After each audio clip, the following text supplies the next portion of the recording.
What is going on, guys? JD from New York here on News. Is number 122, part number 3 of the number 1 fucking podcast in your subscription boxes right here on YouTube.com. This is Off The Script, Sunday, June 19th, Money in the Bank, tonight, live on the WWE Network for 2016. Thank you guys so much for joining me all weekend long on Off The Script. I got a ton of shit that we're going to go over today. It is going to be an absolutely busy day as far as wrestling news goes. I am going to get out separate videos regarding Money in the Bank speculation. We got Off The Script here. I'm going to be doing some various other things with Money in the Bank. Yesterday we did a WWE 2K17 video. My top 10 superstars in NXT that I think should be in 2K17. We did a Money in the Bank simulation with Luigi. We did it with Big Red New York, and we did it with It's My Yard. If you guys missed that, everything you need is going to be linked in the description, as well as an annotation on the screen right in front of you, man. It's going to be a busy day, and it's been a certainly busy weekend. So thank you guys if you showed up for everything. I know there's a lot of content, but pay-per-view weekends are always busy, and I thank you guys for sticking with me and keeping up to date with me right here on my channel. Now, before we get into the news, guys, quickly let me go over everything. T-shirts, just like this one. If you guys want to get your own Get Off My TV t-shirt, and I got Roman Reigns and The Big Show, as well as these 4 fucking goons, barbershopwindow.com. You guys can go there. We are now an official partner with Barbershop Window. Link is down in the description below. Or you could go to the website and see the official partners tab. Scroll down and you'll see Off The Script right there. And yes, I got a lot of questions yesterday. We do ship internationally for Barbershop Window. And I got big news regarding prices on t-shirts in the coming days. So stay tuned for that. So if you guys want to go get your t-shirts, that's barbershopwindow.com. WrestleRumble.com. If you guys want to win one of the biggest first-placed prizes that they've ever had in the history of Wrestle Rumble, this weekend, today is the day. Money in the Bank, pick 'em. You can win $1,000 cash for Wrestle Rumble, man. All you're going to do is go to WrestleRumble.com, enter the pool. You're going to answer the questions that they provide to you, and if your knowledge is good enough, you can win $1,000. That is fucking unbelievable. So you go to WrestleRumble.com, enter, and have some fun tonight with Money in the Bank. I'm going to be entering. Hopefully, I'll be happy if I place fucking third, man. Never mind first place. That's going to be very difficult, and the questions, let me tell you, questions are well thought out, man. So you got to really put your knowledge to the test, but it's always fun. These guys make it fun for you. WrestleRumble.com. Follow me on Twitter and YouTube, man. As always, JD from NY206 on Twitter. And if you're not subscribed to this very channel, I don't know what the fuck you are waiting for, man. Please do so for the #1 source for everything WWE right here on YouTube.com. And we have no fucking problems with our YouTube partner, man. Don't sign a no-lock or a fucking 3-year contract, you fucking goon. Or don't sign contracts that permanently lock you into a fucking said deal, clown. Jesus Christ, I could have told you that, but you don't want to listen. You don't want to listen to me, right? Fucking goon. Brother Nero, your end of days is here. No Views Entertainment. You never know what's going to happen here on Off The Script, man. Seriously. Brother Nero can show up at any fucking time, man. Where the fuck was I? And, oh yeah, WrestleCrate.com. Should be getting a crate very soon. WrestleCrate.com and on Twitter at WrestleCrates. Use the coupon code JDSentMe for an instant 10% off. And no podcast this week on iTunes. Very busy with the YouTube stuff and work, which is fucking sucking the soul from my very body. So no podcast. We will resume podcast on iTunes and PodBean next week when we have Money in the Bank completed, as well as Monday Night Raw and NXT. So look forward to that, guys. Thank you very much. Now, let's get on with the news, man. Big story here. Following up on the Jerry the King Lawler situation. Jerry the King Lawler everywhere you read on Saturday and going on into Sunday, very, very likely that WWE could terminate the contract of the King, Jerry Lawler. Jerry Lawler has had 3 unsuccessful marriages, the last of which was to former WWE diva Stacey the Cat Carter. Aside from that and his flipping out over puppies during the Attitude Era, which everybody fucking loved, don't fucking bullshit me. You know you love the puppies, man. The King has been at the center of his share of controversies, the most notable of which were rape allegations of a 15-year-old in 1993. The accusations caused him to miss that year's Survivor Series. And if you guys remember, that Survivor Series was supposed to be the Hart family versus Jerry the King Lawler and his Knights. Now you know why Shawn Michaels was inserted in that spot with the Knights and Jerry the King Lawler wasn't there. Look at that. Oh my God. Going back on history for the 1993 Survivor Series, which I love, by the way. The fucking Foreign Fanatics versus the All-Americans. You had Lex Luger and the Steiner Brothers and The Undertaker. And on the other side, you had the Mountie, Crush, Ludwig Borga, and Yokozuna. 3 of the fucking guys on that team are deceased. Can you imagine that? Can you imagine that? That's unbelievable. And I love that match, man, with The Undertaker tagging in at the very end and Yokozuna fucking delivering 2 bonsai drops, or attempted at least a second bonsai drop. Undertaker fucking raised up. He delivered a belly-to-belly suplex to The Undertaker. Undertaker raised up. It was just unbelievable, man. And that set up the casket match. I don't know why I'm talking about this. That set up the casket match for the 1994 Royal Rumble, in which fucking Mr. Fuji took abuse of the rules, and instead of having a fair fight in a casket match, he issued out all his goons, or ushered out, I should say, all his goons. You had Kabuki, and you had fucking Crush, you had Bam Bam Bigelow in there, Jeff Jarrett. They all fucking put The Undertaker down, and that's when The Undertaker pretty much took hiatus and came back at the 1994 SummerSlam, in which Leslie Nielsen was set out on a fucking detective case to find out where the real Undertaker is, and that's where the Million Dollar Man, Ted DiBiase, says, "Oh, I got the real Undertaker." He found the real Undertaker, but it wasn't. It was a fake. It was Bryan Adams, and that's what led to that Undertaker versus Undertaker match in 1994 SummerSlam. I don't know why I spoke of any of this, man. It has nothing to do with the fucking story. But there you go. Just me being a wrestling fan, and me, pretty much reliving the 1993 on into 1994 year for WWE. So, the 1993 Survivor Series, one of my favorite shows of all time, just kind of triggered that. So, it was awesome. In defense of the wrestling legend, those charges were later dropped after the girl admitted to fabricating the incident. Not Lawler's fault, of course, but he was also arrested once for tearing a ticket up, throwing it at the officer who gave it to him, and running over the officer's foot. Typical heel Jerry the King Lawler. Things have been quiet for Jerry Lawler on the legal front until his latest arrest, but he has also had a history of heart problems that make his dependability somewhat questionable. And I'm going over why it is very likely that the WWE could let go of Jerry the King Lawler, and to the fact that he doesn't really compute with the image that WWE is trying to develop around their product, and you have the perfect opportunity for the McMahons to hand the King his walking papers. They've already shown that they're willing to walk away from the old school pro wrestling guys like Jerry the King Lawler and Jim Ross, which with Jim Ross in this instance was a fucking mistake.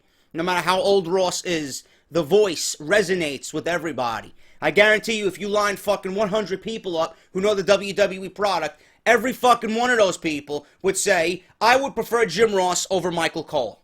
Seriously, that's the way it would be, and that's how beloved Jim Ross really is. So the pro wrestling needs to come back, because these guys are doing absolutely nothing to get the fucking guys over in the new era over. They're not doing anything to make me care about anything that's going on. And that's fucking shitty, to be honest with you. So Jim Ross and Jerry the King Lawler, and with the drive to build a more youth-orientated product WWE wants, it is difficult to see where Jerry Lawler fits into that moving forward. If it turns out that the McMahons aren't prepared to release Lawler at this time, fans can expect a reduction of duties and perhaps a makeshift retirement into a WWE Legends contract, at which point he would still be active for the WWE, and Lawler can choose to walk away on his own whenever he wants. WWE already has a number of commentators who would be ideal for filling Lawler's role on SmackDown. The current setup is Lawler, Ranallo, and Byron Saxton. Saxton of which should not be on the fucking show. Why he's doing double duty, I have no fucking idea. Removing Lawler from his duties would open up a slot for a heel commentator, Corey Graves, whose work at NXT is widely praised by fans. As for Jerry Lawler, he is likely to be okay financially regardless of what WWE decides to do with him pending the outcome of the domestic violence arrest. A 2012 report via WrestleZone.com on pro wrestlers' net worth revealed that Jerry Lawler was worth around $7 million. He could also be a hot commodity on the booming wrestling podcast scene with his star power and inside knowledge on how the proverbial cheese is made with WWE. He would instantly attract millions of listeners, compelling guests, and a wide advertising support similar to what Jim Ross and Stone Cold Steve Austin have been able to rake in with their podcasts. So those are the reasons why Jerry the King Lawler very well could be. And it could happen. You know, I'm not saying that it's going to happen. Don't misconstrue my fucking report, goons.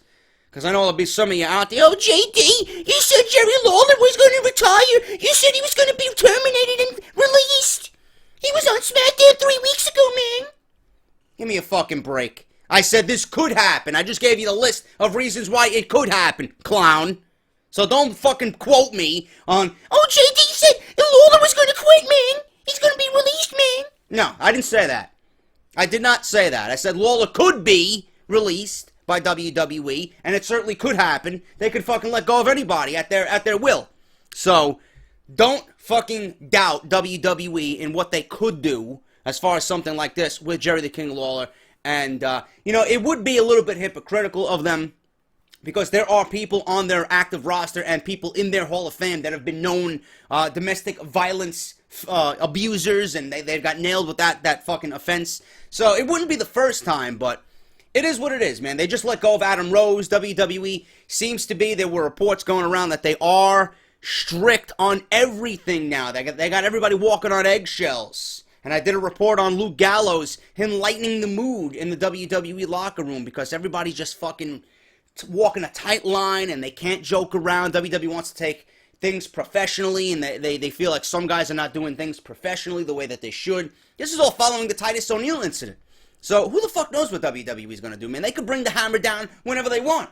We can hear next week or fucking 2 weeks from now, yeah, the King has been released. And I'm going to be sitting here like, oh, okay, I expected it. It's not a shocker. You know, I'm not going to miss Jerry Lawler on TV. You know, it's one of those things where you just kind of say, you know what, I think he could be replaced.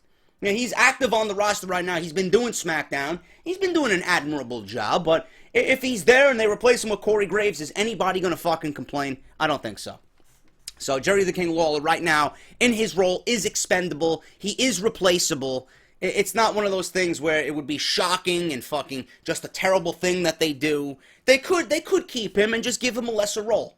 So it's not out of the question that he could be let go by WWE. So keep that in the back of your minds. I'm just going over the reasons why WWE could certainly pull the trigger on having this happen. Jerry the King Lawler could be in 2016 let go by WWE. Vince McMahon is still very high on Big Cass, but WWE officials have big plans for Enzo Amore as well.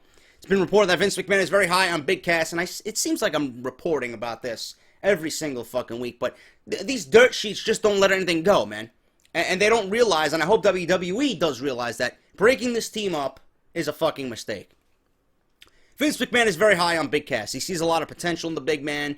But many fans within the WWE universe have been talking about what this means for Enzo Amore. Recently, there's been a rumor that the powers that be may use the upcoming WWE draft and brand extension to split the group up and both give them a singles run on different shows. Please, rethink your fucking strategy, Vince. It's a fucking terrible idea, and one that may be the worst decision you've made in 2016. However, a new report from DailyWrestlingNews.com is claiming that there is no need to fret, and no one should be concerned about the future of Enzo Amore or Big Cass. There's been a lot of positive talk backstage about Enzo, and Vince McMahon is said to be very happy about Enzo's performance since he returned from concussion. While Vince sees big money in Big Cass, he's more aware of the importance of Enzo's skills on the mic and realizes his role in getting them over in NXT and on the main roster so quickly. The rumor as of now is that their high merchandise sales will likely keep them together through the upcoming WWE draft, and they may even walk out of Money in the Bank this Sunday, the new WWE Tag Team Champions. Well, there was a report about it, and it's on Reddit. If you guys want to go to the Squared Circle Reddit page on there, I don't have a link for it. If someone can fucking get me a link, I know someone sent it again. I'm not sure what I was looking at. I think you guys tweeted it to me about the merchandise sales. Roman Reigns is number 26. Enzo and Cass are, I think, at the top of the list with the New Day, Kevin Owens, AJ Styles, and Shinsuke Nakamura. Those are the top 5 merchandise sellers in WWE right now. And getting merchandise sales that large for a competitor or a superstar in WWE means a good thing. It means more money. It means a push. It means good graces with Vince McMahon. All of those things. Big Cass and Enzo obviously have that pull now, and Vince McMahon sees what they are worth together as a team, and I'm glad the report has stated that Vince sees big money in Cass, but it's not the right time yet. I'm assuming that's what they meant, and I'm hoping that's what Vince McMahon is thinking. But Enzo's mic skills mixed with Big Cass is a winning combination. Big Cass on his own right now is not going to fucking do well at all, man. It would be a terrible mistake to break these guys up. You guys know how I feel about that. But as for them walking out of Money in the Bank with the new tag team champions, I don't think so. I think the money match that you need to book for SummerSlam is New Day versus this team of Enzo and Big Cass. I think that's the money feud. I think that's when WWE pulls the trigger and ends the New Day's reign, and they give the new champions a fucking crowning moment in Brooklyn, their hometown, right in the Barclays Center. That's going to be one hell of a fucking moment if it happens. Let's do it, WWE. So Big Cass and Enzo sticking together right now. Vince McMahon very high on both, especially as a team due to merchandise sales. And I'm looking forward to seeing WWE book SummerSlam with Enzo and Cass versus the New Day for the Tag Team Championships. Common sense and logic. I hope so. WWE looking to bring back former veterans to help out with the brand split. The upcoming brand split is going to cause a lot of changes for WWE programming, especially for the WWE roster for the foreseeable future. A lot of the selling point for the brand extension is that a lot of young talents will get the chance to spread their wings. Previous reports have claimed that WWE will be raiding NXT to help with the split, but that's not all they'll be doing. According to a report from RingsideNews.com, the company is currently reaching out to former WWE veterans, several former veterans of the past, to help with the brand split. The additional talent from NXT is going to be pivotal to make the brand split work, but seeing the future is only so strong of a selling point. If WWE can bring back familiar faces of the future, that's, I don't know what the fuck that means. If WWE can bring back familiar faces of the past, it should say. It says familiar faces of the future. Fucking idiots writing this review or this fucking article. That's a great selling point too. For example, someone like Rob Van Dam has made claims in the past that he would absolutely return to the WWE for the right price. Money. He's the perfect guy to come in as a veteran, young with work talent, put them over, and build a lot of new stars for either Raw or SmackDown. This fucking report was all over the place. Rob Van Dam was definitely one of the names mentioned. John Morrison is one of the names mentioned. Goldberg is being talked about because of his inclusion in WWE 2K17. You got Carlito is always being mentioned because of the Shining Stars. They haven't been seen on fucking television or Monday Night Raw, at least since their debut. I don't know what the fuck happened to those guys. But Shelton Benjamin is another one I'm hearing as of this weekend. I'm even hearing a mystery seventh man in the Money in the Bank ladder match, and I'm hearing RVD and Shelton Benjamin's name being fucking thrown around for a mystery seventh man. I don't know what WWE's planning with that, but we'll talk about that tomorrow in a separate video. I could certainly see Rob Van Dam coming back. You know, he stated before he even went away that he was going to take some time off, and that he was going to come back, and that's what his part of the deal was. He comes in, he leaves, he comes in, he leaves. I could certainly see RVD coming in. But WWE bringing back former veterans, I only think it could help. Just don't overdo it. The Morrisons, I'd love to see come back full-time because he was one of my favorites there. RVD, I would love to see Shelton Benjamin back. Carlito certainly could be used to get the Shining Stars over. I think WWE could do well with a few former veterans. Just don't overdo it with the brand split, because this is the reason why you're having a brand split, to get the young guys over. You don't want to bring in too many former names from the past and start filling your shows with former names. It's all about the young guys. It's all about this new era initiative. Don't overdo it. I'm okay with them bringing in some guys, but like I said, don't overdo it. WWE trying to recreate Daniel Bryan's push with Sami Zayn. I knew this before I even fucking seen Sami Zayn on Monday Night Raw. This is nothing new at all, but it's very, very interesting. It's extremely painful. It's an extremely painful truth that Daniel Bryan's push to the top of the wrestling world was a success, but it wasn't successful. From a business standpoint, his quest to become WWE Champion made the company a lot of money. However, it would have been a reign at the top that would have made Bryan and WWE even more money in the long term. From the fans' perspective, losing Daniel Bryan so soon after WrestleMania 30 and seeing him never fully recover will always leave an incomplete feeling because of how much Daniel Bryan had left in the tank and how much he was loved. According to a report from CageSideSeats.com, WWE is now looking to recreate the dynamic of Daniel Bryan through Sami Zayn. Apparently, Vince McMahon and other WWE officials are booking Zayn to lose more often, and I really didn't notice him losing more often. I just thought it was just whatever. But WWE is booking him to lose more often than not because the theory is that the fans will get on his side and build a rapport with them. They are not wrong, considering that this essentially is how he became the most beloved star in NXT. Vince and the WWE still feel that Sami Zayn is a strong worker with a very likable personality that will give him the best chance to get over, like Daniel Bryan did back in 2013. It was reported in the past that Vince McMahon was meh. That's the fucking word that they used. Meh. On Sami Zayn's character. But he's either had a change of heart or something else occurred to make him think Sami Zayn has this in him. Several reports reported this week that WWE wanted to have Sami Zayn lose in an effort for fans to like him more in the same way they did Daniel Bryan. The Wrestling Observer then expanded on this report, but noted that it may be a mistake for the WWE. They're booking with the idea that Zayn should lose lots of matches because it will get people mad and even behind him more. Zayn has this likable thing going on with his promos and is a super worker like Daniel Bryan. That did pay off for Bryan, but the same booking cooled far more baby faces off and kept them stuck at the mid-level, and Bryan is the only success with it. Basically, the idea the Observer is pushing is that WWE's attempt to make Sami Zayn into the next Daniel Bryan may not be the best idea.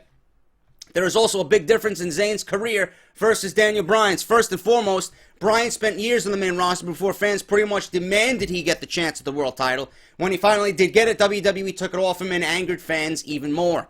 This led to Bryan's eventual getting fans behind him to force WWE's hand. This resulted in Bryan not only having a great match with Triple H to start WrestleMania 30, but also allowed him to have a great triple threat match in the main event.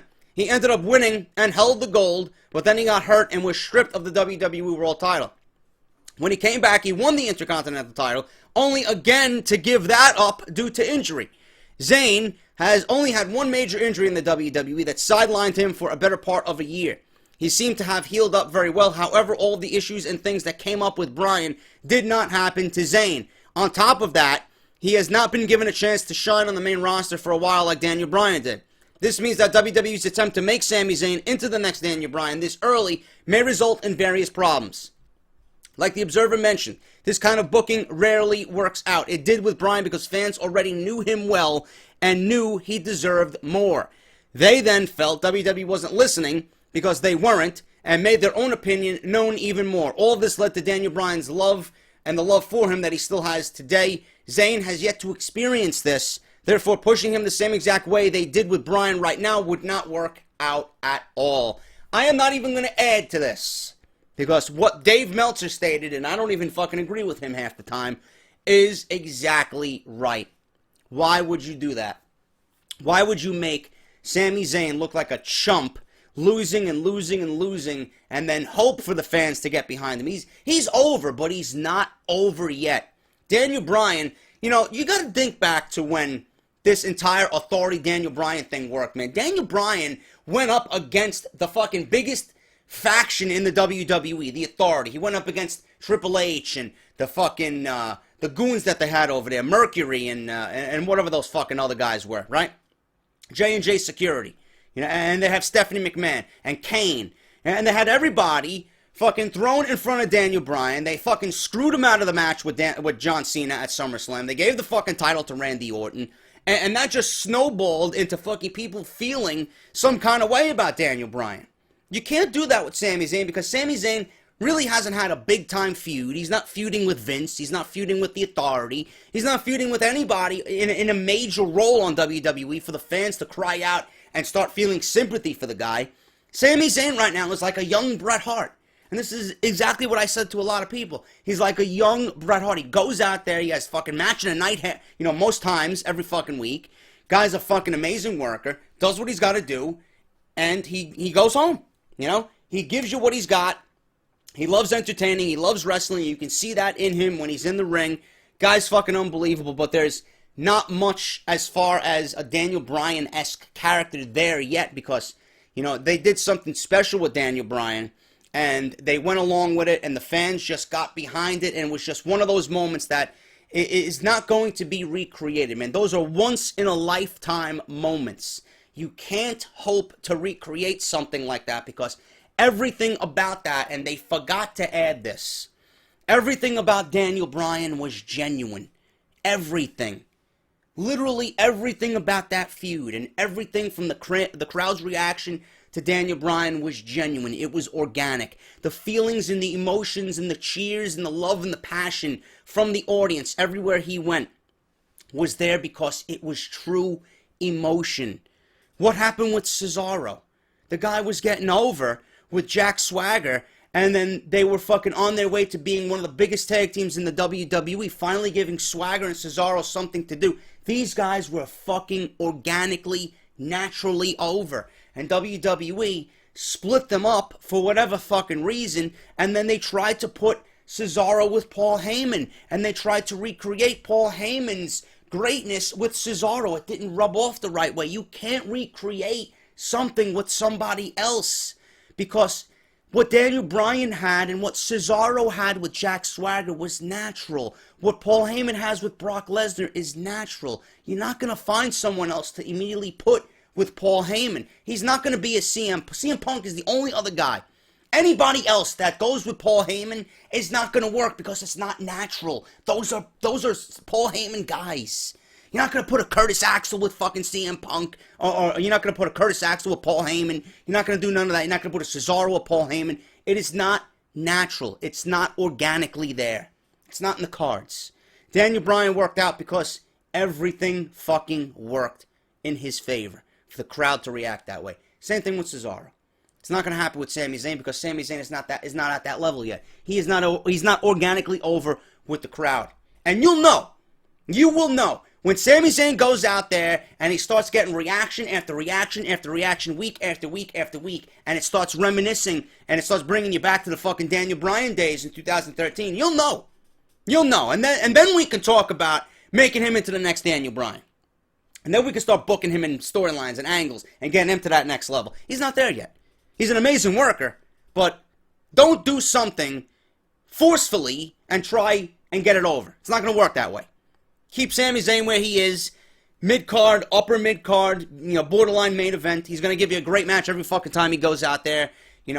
This guy's got IC champion written all over him right now. That's where he should be. Don't try and recreate Daniel Bryan because those are once-in-a-lifetime moments that could never be recreated. I love Sami Zayn, don't get me wrong, but it's not the right time for something like that to happen. And don't do it forcefully because it's going to come off and it's going to look cheesy and it's not going to look the way it should. Sami Zayn deserves more than that. Believe me.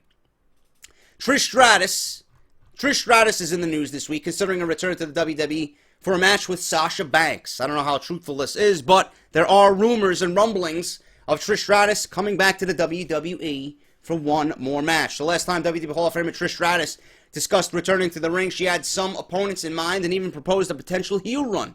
Last month, during an interview with Sports Illustrated, Trish had the following thoughts about the boss of WWE's women's division. Sasha, to me, is a star. There are a lot of comparisons, but I don't think that we are similar, actually, at all. She's the star of the division, and she's the one. She really knows her character. She owns her character, and she's so solid in the ring. During an even more recent interview with RingRustRadio.com, Trish Stratus discussed the idea of returning for a match with Sasha Banks and gave the answer to that very interesting question. Would it make sense for me to come back and fight Sasha Banks? I will never close the door if there is something that will challenge me. It would have to be a challenge to me. It would have to elevate someone else on the show, and it would need to be something exciting for the fans. What do they want to see? They always ask who I would go back and work for, and that one person is Natty. She isn't one of the top current girls right now, but I never got a chance to work with her, and it would be kind of a dream for me if I was able to do so. Trish admitted in previous interviews that she would love to work with former UFC Women's Bantamweight Champion Ronda Rousey, and it's no secret that WWE badly wants her to get on their roster to wrestle a match at next year's WrestleMania 33 in Orlando. But they are planning Ronda versus Trish? Probably not. We could see Trish Stratus for Sasha Banks at WrestleMania next year? Possibly. It's certainly a WrestleMania-worthy matchup. Also, unless plans change, Sasha won't be in the Women's Championship picture next year in Orlando, as WWE is looking to have Charlotte defend her title against NXT call-up Dana Brooke. If that ends up happening, then Sasha's dance card will be open and Trish may be offered a spot as her dance partner next year's WrestleMania. That's the first time I'm hearing that. Charlotte versus Dana Brooke. Listen, that is a mistake, okay?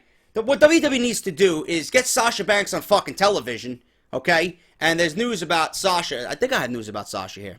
No. Sasha came out and said that she's very frustrated about the current direction of the Divas division or the women's division, and she is not happy at all. They're keeping her off TV for whatever reason. She's medically cleared to go, and she feels that following WrestleMania there was some type of revolution, and now WWE's pretty much stalled and really haven't done anything as far as direction goes with the women's division, and that's the best word for it. They're stalling for whatever reason, and for whatever the fuck they got planned, they're stalling, and I don't know why, and nobody knows why. So Sasha Banks took to her Tumblr account, and she's actually frustrated about the direction of the women's division. So that's what's going on with that. After working so hard, this is exactly what she says. After working so hard to push through barriers, getting the crowd behind them, eliminating the whole lot of negative mindset that came with women's wrestling, I'm honestly so confused as to why WWE have put the brakes on the women's momentum following WrestleMania. This is exactly from her Tumblr. It makes absolutely no sense. Not to mention, they're depriving their audience of something they finally want to see week in and week out. Just good women's wrestling. It's crazy to me. Sasha is preaching to the choir about the lack of direction in WWE's women's division recently. It's not that the product has become bad. Yes, it has.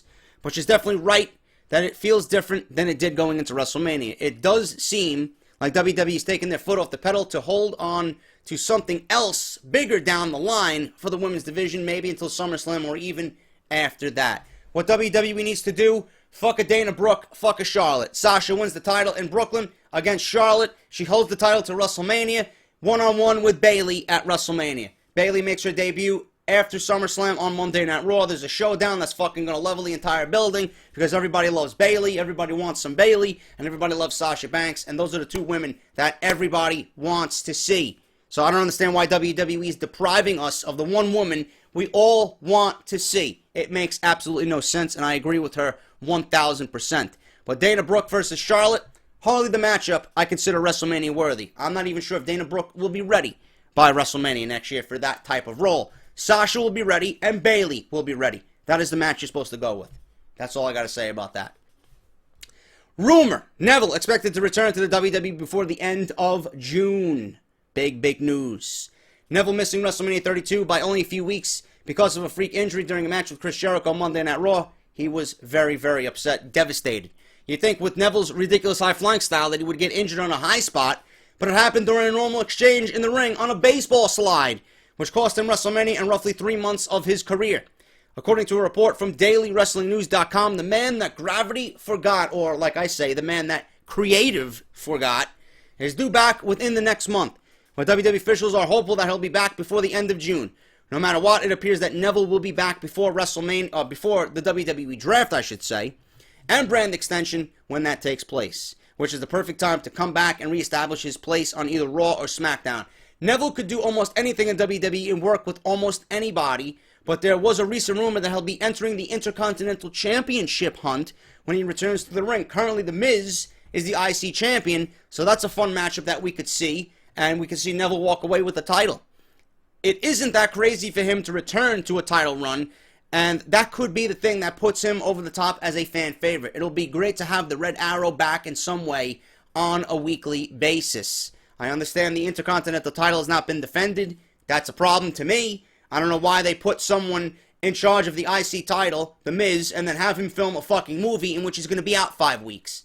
It does no good for the fucking title. That's your main concern right now. Fuck The Miz. The title is being fucking wasted because you got someone like The Miz filming a fucking straight-to-DVD movie that nobody's going to give a shit about.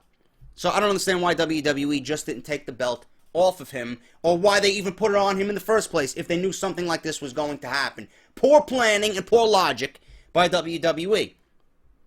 WWE wasn't exactly using Neville the way many believed he should be used, me included, prior to his injury, but the upcoming brand split should open up some opportunities for everyone. Maybe he'll end up in the world title mix on one of the other two brands, or one of the two brands. Ryan Satin of Pro Wrestling Sheet has reported that the WWE Draft will take place on July 18th, episode of Monday Night Raw in Providence, Rhode Island, so that could be Neville's return date. The draft is expected to showcase the top 10 or 15 picks of each show's general manager, and the two GMs will presumably be Shane and Stephanie McMahon, but WWE has been teasing the possibility of someone else taking over SmackDown.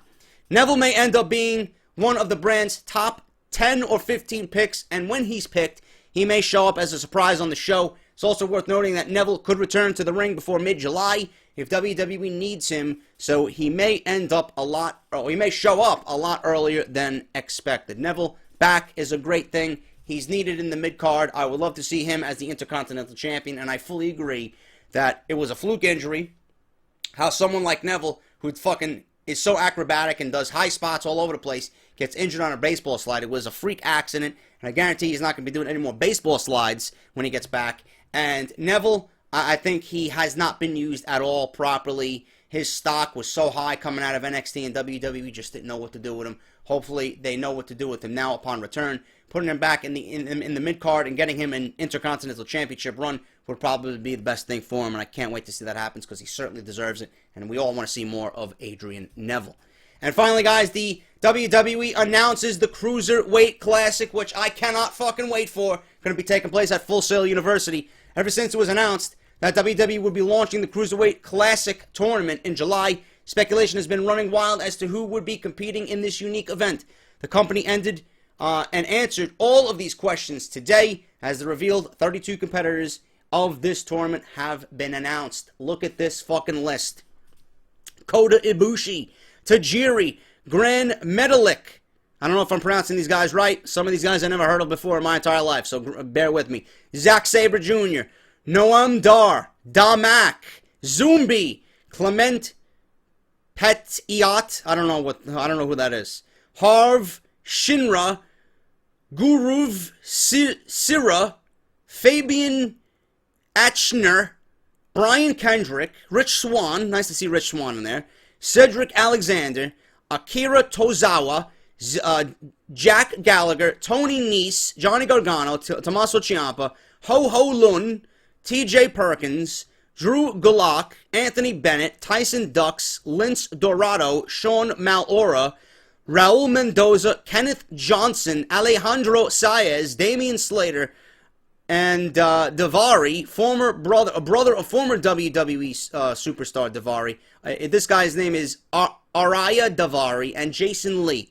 The tournament begins taping at Full Sail University on June 23rd, just a couple days away, and will air on the WWE Network beginning July 13th, man. I can't wait for that.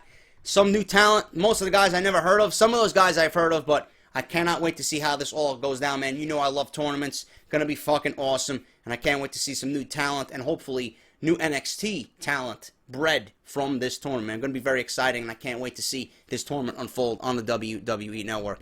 That's it, guys. Thank you so much for Off the Script. Big day coming up, man. Stick with my channel. I got news all over the place. I got more news on Money in the Bank coming later today, so stay tuned and make sure you have your notifications on for this channel, man. Thank you so much. Hit that thumbs up if you did enjoy, and I'll be back later today with more great WWE news and rumors. I'm JD. This is the #1 fucking podcast right here on YouTube.com for everything WWE. I'm JD, like I said. Hit that thumbs up. Leave me a comment down below. Check out all my other videos during this weekend and the previous week. And I'll be back later today with more WWE Money in the Bank content leading up to the pay-per-view and the review right here after the show goes off the air. I'll talk to you guys later.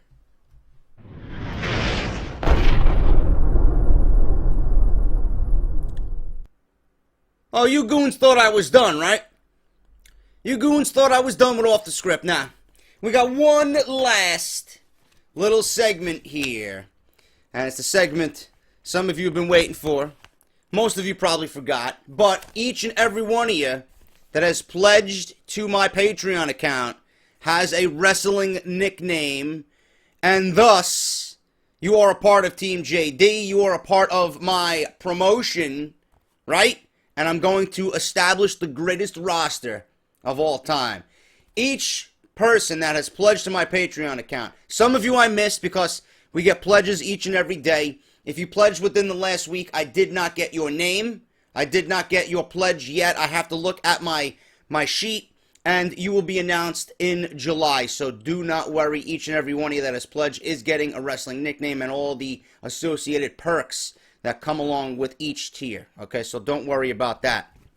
But quickly, guys, as we get on with the rest of the news on this Money in the Bank Sunday, let me quickly go over my roster of beasts.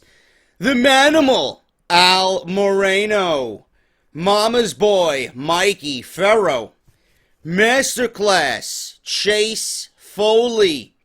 The Black Lung, Brody Campbell. John Sasquatch Stryker. Young and Hung, Zachary Van Cleek. The Chosen One, Hayden O'Gorman. Stacy Lil Spoon Jefferson. Paul Tightrope Catalan. The Handyman, Nick Goodell. Cold Faithful, Stacy Clemens. Mr. Ballistic, Mike Matheson. Top Shelf, Sasha Wangenblast. The Shaman of Sexy, Johnny Mundo. The Cookie Cutter, Leo Cortez.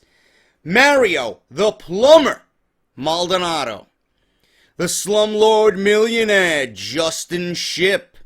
Thomas Loverboy LaMota.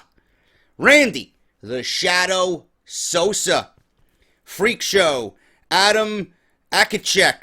If I mispronounce your name, don't kill me. Wall Street, Jaden West.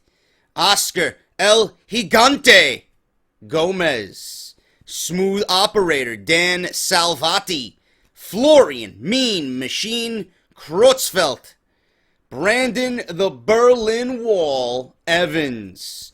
Mr. Money, Stuart Meehan. Time Bomb, Jonathan Turner.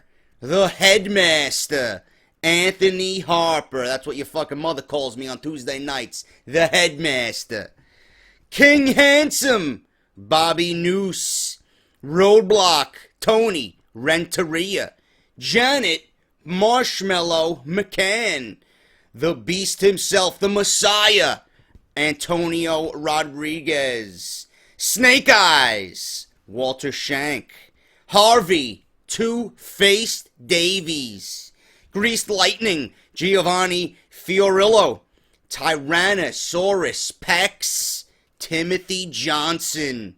Bullseye, Brad Baldwin. The Midnight Maniac, Matthew Wisenhant. What else we got here? Mr. Delicious, Mason Ramar. Lewis, Starscream Duquez. What's up, Beast? Nay, the Immovable Object, Iglesias. What's up, Beast? The Immovable Object. That's what your fucking sister calls me on Monday nights. Because I'm falling asleep during Monday Night Raw. Dr. Dread, Daniel Finch. The Appalachian Sensation, Brian Argo. A man who doesn't need any fucking wrestling nicknames. He is a beast already. Horse 60. What's up, brother? Midas Touch, Jonathan Thomas. Prometheus, Kevin Portillo. The Bone Collector, Brett Rutland. The Barber, Brian Seven. Fists of Fury, Freddie Mitchell. The Crotch Rocket, Carlos Moorhead. The Mad Hatter, Henry Matu. Who else we got here? We got the Grim Sleeper, Stevie Vasira. The Surgeon, Skylar Carter. Caitlin, Kitty Cat Robertson. The Bambino, Boogie Beast Mode. Johnny, Razor's Edge Pattison. The Bamboozler, Bryan Smurthwaite. The Atomic Animal, Alex Finn. Smooth Devil, Edward Quinn. The Dusty Goblin, John DePrato. Irish Granite, Ryan Jones. One Shot, One Kill, Sean Carroll. Dreamboat, Sail Daphne. Dice and Slice, Dorian Vervort. And Mean Machine, Marcus McIntyre. Let me see, did I miss anybody? I don't want to miss anybody here on all the fucking list that I got. That's it, guys. That's everybody. If I missed you and you pledged within the last week, I will get you in July. Do not worry, because I'm going to rewrite this list over again, plus the new names, so do not worry, man. T-shirts, they're going out very, very soon. I'm waiting on word from Pro Wrestling Tees and the shipping department over there. Do not worry. I'm going to start with the largest pledges first and then work my way down to the $25 tier. And if you guys still have not sent me your Twitters, your Twitches, if you've donated for that tier, and your PSNs, I should say. You got your Twitters, you got your PSNs, you got your Skypes, so you can get on out of nowhere very easily, and we can correspond with Joe to get you on the show 1, 2, 3 and get you in the system.